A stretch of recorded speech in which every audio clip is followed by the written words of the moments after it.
And to The resolution. resolution and call for public hearing. Yes, sir. Okay. Second. That's my motion. Second. All right. It's been moved and properly second. All those in favor? Unanimous. Thank you so very Thank you. much. We'll call on the manager for consideration request for a refund. Yes, sir. This is a request for a refund of excise tax for 2 deeds of conveyance, and also to schedule a hearing for the taxpayer at August 21st, 2017 Board of Commissioners meeting, and I'd call on our county attorney, Mr. Moorfield. Commissioners, we only have these infrequently, and the amount's small, but this is, I did confirm, for some reason, this company recorded a deed for the same property on 2 separate occasions twice, and that's a sufficient basis to refund the county's 1/2 of that excise tax. The register of deeds recommends it, and their recommendations included. The hearing is a formality, it's a statutory requirement, that's the reason we have to do it this way. So they recorded the deed twice. Now they want the money back. It was 2 separate deeds. It wasn't the same deed, but it was the same property, same grant. It's inexplicable, but they did it. Okay. Any questions? Yeah. Go ahead, Commissioner. If you don't have to push the button. Do we really need a hearing for $375? The statute probably. The statute requires it. I think if you express your intention to approve it, the hearing would be pretty perfunctory. Motion to approve and schedule a hearing. Second. Been moved and second. All those in favor? Unanimous. All right. Consideration of approval of a contract for integrated service for delivery model for aging out of foster care. Call upon the manager. Yes, sir. Thank you, Mr. Chairman. We have an opportunity here with a grant from the Duke Endowment, and I would ask our Social Services Director, Ms. Brenda Jackson, to present this item. Good morning. Good morning. Thank you for considering the contract to continue the work on the integrated service delivery model for aging out foster care. Allow me an opportunity to give you a little bit of background information. The purpose of this continued contract is to assist us in improving permanency outcomes for our foster children that are aging out of the system. We average a year around 900 kids in foster care. Of those children, we average somewhere around 30% of those kids in the age range of 13 to 21 years old, about 300 kids in that age range. Of the children that are 13 to 21, around 50% of these children are in the age group of 15 to 21, which is about 150 kids. The largest percent of our children who age out are placed in custody, not because of child abuse, but because of delinquency. We see these kids coming through our juvenile court system because of oppositional defiant behaviors, criminal activities, runaways, human trafficking, those kinds of things. Most of the time, these children cannot be managed at home by their parents, and so the juvenile court is able to place those kids into our custody. Many of the children that are 15 to 21 are placed in foster homes or congregate care outside of our county. We average around these kids being out of care and placed as far as 50 to 100 miles away from Cumberland County, and that's about 50% of that small population. Most concerning is that these children usually stay in care until they age out, meaning if they enter in care at 14 and 15, they're in our care 6, 7 years, which is a long time for foster kids. So therefore, these kids are aging out in our system. The purpose of this integrated model is really to look at what is the impact of these children aging out. Often they reemerge in our system as homeless, substance abuse, mental health, jail, high school dropouts, teenage pregnancy. And I personally think that that is a travesty. I tell staff when I ride down the street of Hillsborough Street and I pass Operation Inasmuch and I see our foster kids in that line or former foster kids in the line, in the soup kitchen line, that should be a travesty to all of us. And with that, in 2015, I personally decided that we needed to do something different, that there's something drastically wrong when kids come into our care and age out into that situation. With that, I reached out to Southeastern Workforce Strategies. I had worked with this company while in another county and had worked with them around some independent living services, not only for adults, but for teen pregnancy and kids that we had in foster care in that county that were pregnant. And we had some wonderful outcomes around how to move those kids to self-sufficiency. I reached out to them because I had a long history of working with them and had had proven results. With that, I charged them and entered into a contract with the existing dollars that we had in our DSS budget to charge them with researching what are best practices around aging out foster care. How can we improve outcomes for kids? Bring those models, bring those approaches, bring those projects to us so we can try to improve the outcomes for our Cumberland County youth.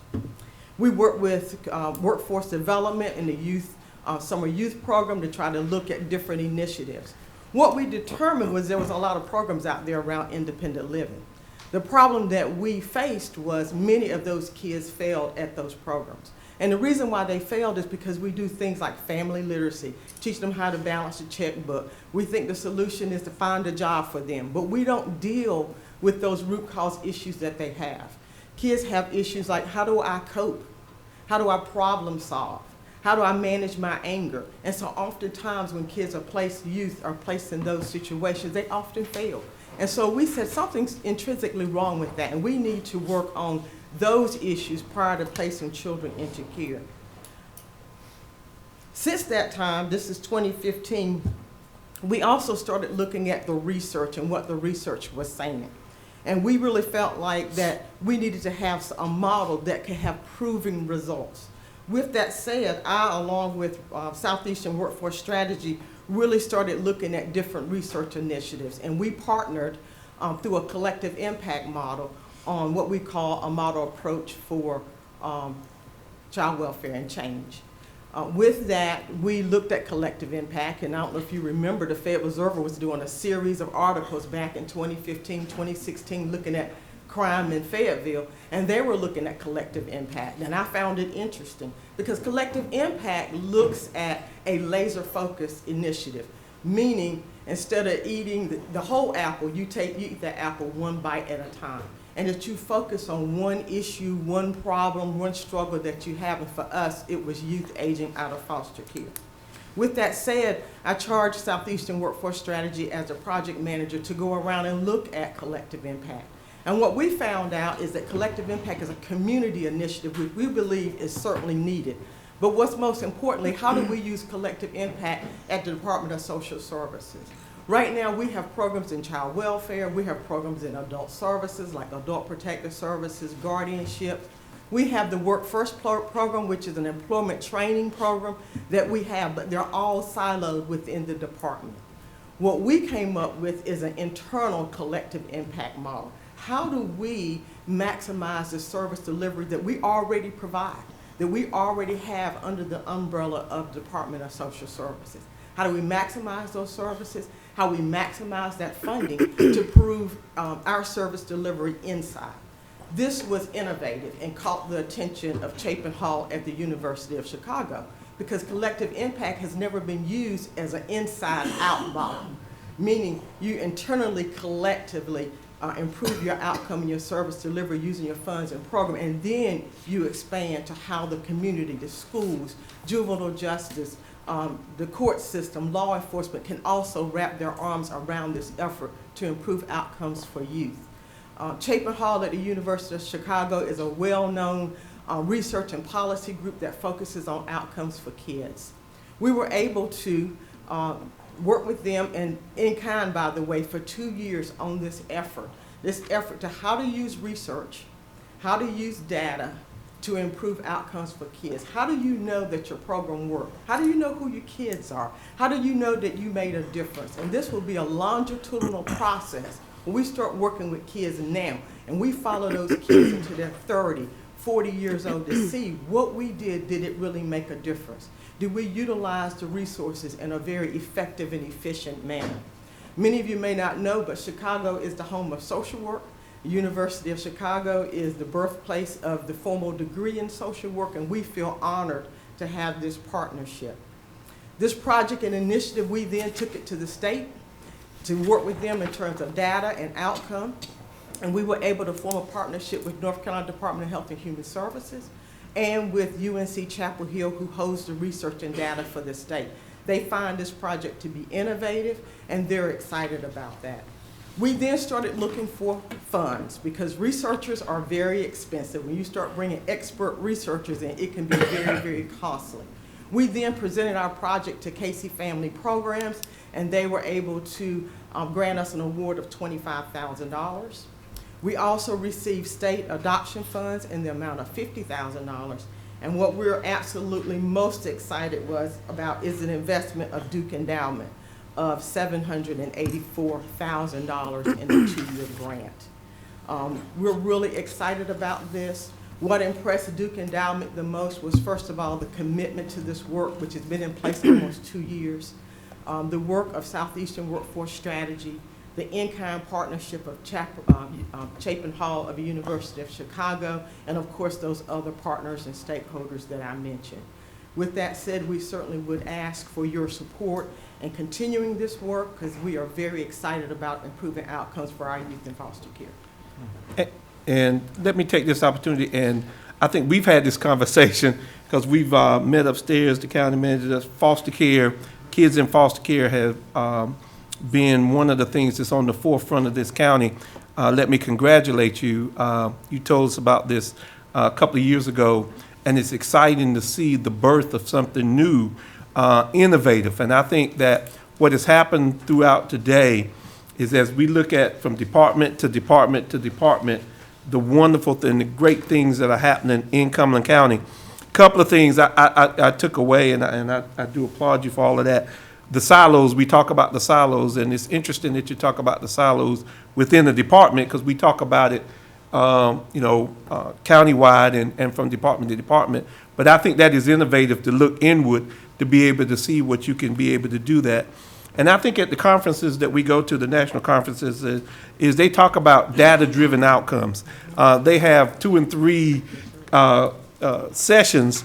Melissa's been there, and all of those that they talk about. We collect the data, but we don't use the data. So I applaud you for being able to take that data and put it to a use. And foster care is changing every single day. We were at 18, now we're at 21, aging out, and I think that what this department does and what you do, again, as the state president, but just locally for our kids, I think it's going to change what happens throughout the state of North Carolina and maybe the nation in terms of what we're doing. And for these outside agencies, $700,000 is for the Duke Endowment to look down and say, we like what you're doing. I think that's a testament to what this department is doing. Congratulations. Any other commissioner? If not, I would entertain a motion. I'll make that motion, and maybe Ms. Jackson, you need to make that motion. I heard the word you said, very impressive, very impressive. And former educator, well, I'm a lifelong educator, and I certainly understand your compassion and what needs to be done for our youth. So, Mr. Chairman, I'll make that motion to approve. If I can get a second. And I'll second that motion. All those in favor? Unanimous. Thank you so very, very much. Thank you, we appreciate it. Consideration of voting delegate to the North Carolina Association of County Commissioners, Commissioner Council. Commissioner Marsha Faircloth, who serves on the state board. And I would ask that while we do this, and I think we're all in agreement with that, if we can get an alternate appointed on that. And as alternate, in case somebody hits him in the head or something. I'm sorry, that was a bad joke. That was a terrible joke. I apologize for that. I am so There are sorry. much more effective places to sit. Whoa, let's, who you got? The alternate would be vice chair. All right, Commissioner Evans. If I can get a second? Second. Any questions? so sorry. All those in favor? How would that come out? Unanimous. All right, I call for nominations to the Cumberland County Workforce Development Board.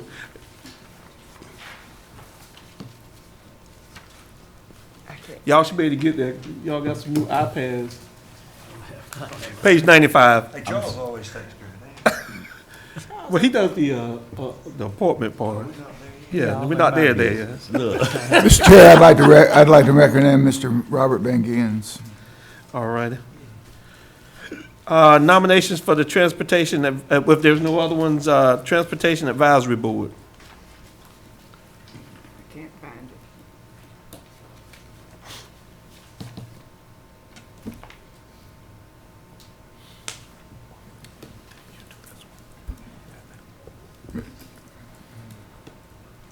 Mr. Chair, I'd like to make a recommendation of Ms. Suzanne King, who was the Emergency Medical Services Representative and nominated by the Transportation Advisory Board.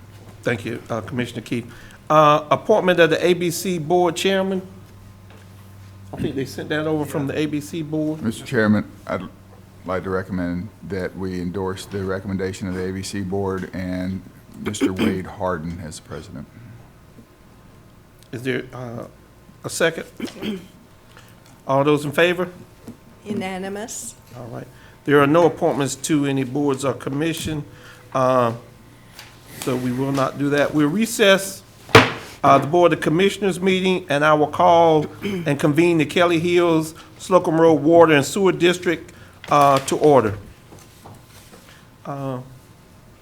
We've got items of business. Can I get approval of the minutes for the August 1st special meeting? Second. It's been moved and second. All those in favor? Unanimous. And if I can get approval of the amendment to the rate structure for the Kelly Hills, Slocum Road Water and Sewer District, we did that in committee.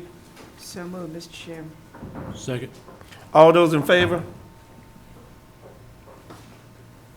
Voting in favor, that is unanimous. Thank you. I will adjourn the Kelly Hills, Slocum Road Water and Sewer District, and I will reconvene the regular Board of Commissioners meeting. And I think the last one is to go in the closed session for economic development matter. If I can get a motion to go in the closed session. Motion to go into closed session pursuant to North Carolina General Statute 143.318.11. A4. A4. Second. It's been moved and second. All those in favor? Unanimous. All right, we will go into closed session.